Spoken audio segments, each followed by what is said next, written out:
झारखंड में नगर निकाय चुनाव का बिगुल बज चुका है। इसके बजते ही प्रत्याशियों को सड़क पे गड्ढे, सड़क पे लगे लाइटें, नालियों में कचड़े, नल में जल, सब में कमियां नज़र आने लगी हैं। कमियां नज़र आनी लाजमी भी है क्योंकि नज़दीक चुनाव है। हर साल की बात है, इस साल भी समस्या एक है, लोग अनेक, समस्या एक। मैं धनबाद नगर निगम का निवासी ये गर्व से कह सकता हूँ कि मुझे किसी भी बुनियादी सुविधाओं का लाभ नगर निगम के द्वारा नहीं मिला है और मेरे जैसे कई लोग हैं। अगर मैं उनसे सवाल करूं कि अगर आप किसी समस्या को पहली बार लेके किसी के समक्ष जाते हैं तो क्या वो उसे एक बार में समाधान कर देते हैं, तो आपका जवाब यही होगा ना। नमस्कार, मैं सुमित और आप देखना चालू कर चुके हैं महाभारत। और आज हम बात करेंगे कि क्या क्या सुविधाएं हैं जो आपको मिलनी चाहिए नगर निगम के द्वारा। आप चाहे वोट देते हो या चाहे आप वोट ना देते हो, या आप स्थायी हो या अस्थायी हो, किसी भी तरह की परिस्थिति में आपको क्या क्या सुविधाएं जो है वो नगर निगम के क्षेत्र में रहने पे आपको क्या क्या सुविधाएं जो है नगर निगम की तरफ से मिलनी चाहिए। सबसे पहले तो नाली, सड़क और लाइटें, ये बुनियादी सुविधाएं हैं जो कि मिलनी चाहिए, लेकिन ये सुविधाएं नहीं मिलती हैं। अभी हाल फिलहाल ही 26 जनवरी था, उस दौरान आपने सुबह सुबह नगर निगम की गाड़ियों पे लगे झंडे और नगर निगम की गाड़ियां कितनी हैं उन्हें देखा होगा। जब हम किसी समस्या को लेकर नगर निगम में जाते हैं तो ये कहते हैं कि हमारे पास लोग नहीं हैं, बहुत अन्य तरह तरह की समस्या जो है वो हमें बताते हैं, सीधा सा आपका काम नहीं करते हैं। अब चुनाव होने वाले हैं और इसके साथ ही आप लोगों को आपका पार्षद, अपना पार्षद मिल जाएगा। पार्षद मिलने के बाद आपकी क्या क्या कर्तव्य रहेंगे और पार्षद की क्या क्या कर्तव्य हैं, इनके बारे में चर्चा करते हैं। सबसे पहले तो मैं आपको बता दूं, अगर आप किसी भी क्षेत्र में हैं नगर निगम के, आप वहाँ पे हॉस्टल में रहते हैं या किसी कंपनी में काम करते हैं या कंपनी के क्वार्टर में रहते हैं, चाहे आप वोट देते हो या ना देते हो, या आप स्थायी हो या अस्थायी हो, या फिर 18 साल से कम हो, या किसी भी क्षेत्र के नागरिक हैं, आप हॉस्टल में रहते हैं या किसी कंपनी के क्वार्टर में रहते हैं, तो नगर निगम के तरफ से आपको कौन कौन सी बुनियादी सुविधाएं मिलनी चाहिए।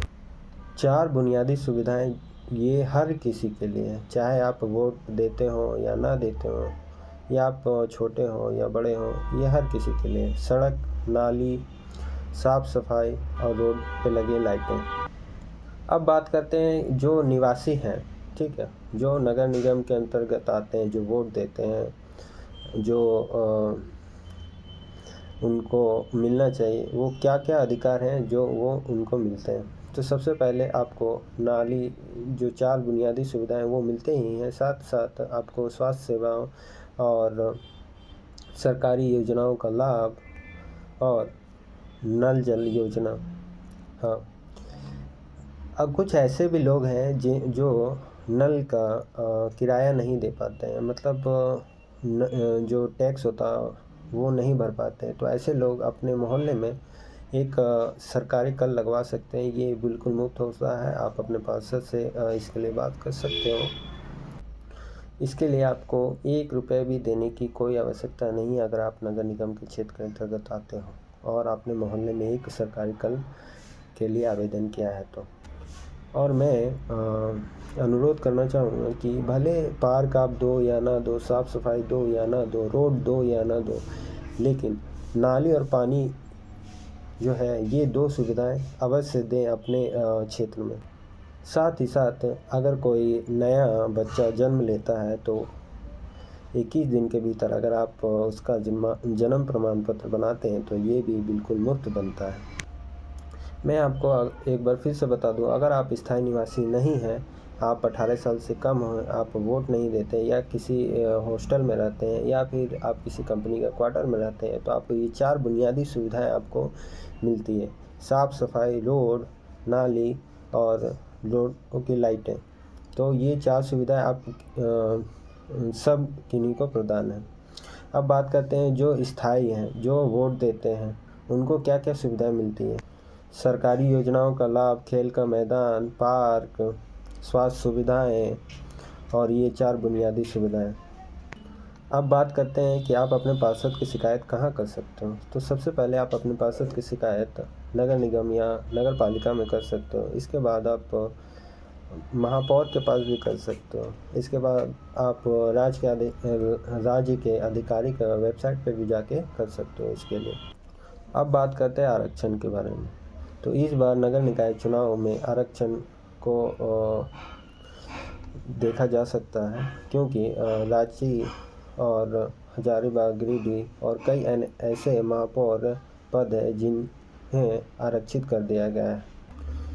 चुनाव 2018 में हुए थे, इसके बाद 2026 में हो रहे हैं और 23 जनवरी से आचार संहिता लागू हो चुकी है और 23 फरवरी को इसकी वोटिंग है और इसके बाद 27 फरवरी को रिजल्ट है। भारत का संविधान एक किताब है जिसके तहत पूरी शासन व्यवस्था भारत की चलती है। उसी में भाग 9A 243 P से लेकर 243 ZG तक में इसका साफ साफ वर्णन किया गया है। और मैं सभी पार्षदों से अनुरोध करता हूं कि आप अपने क्षेत्र में एक मोहल्ले में एक पीने का कल अवश्य दें। और तब तक के लिए जय हिंद, जय भारत।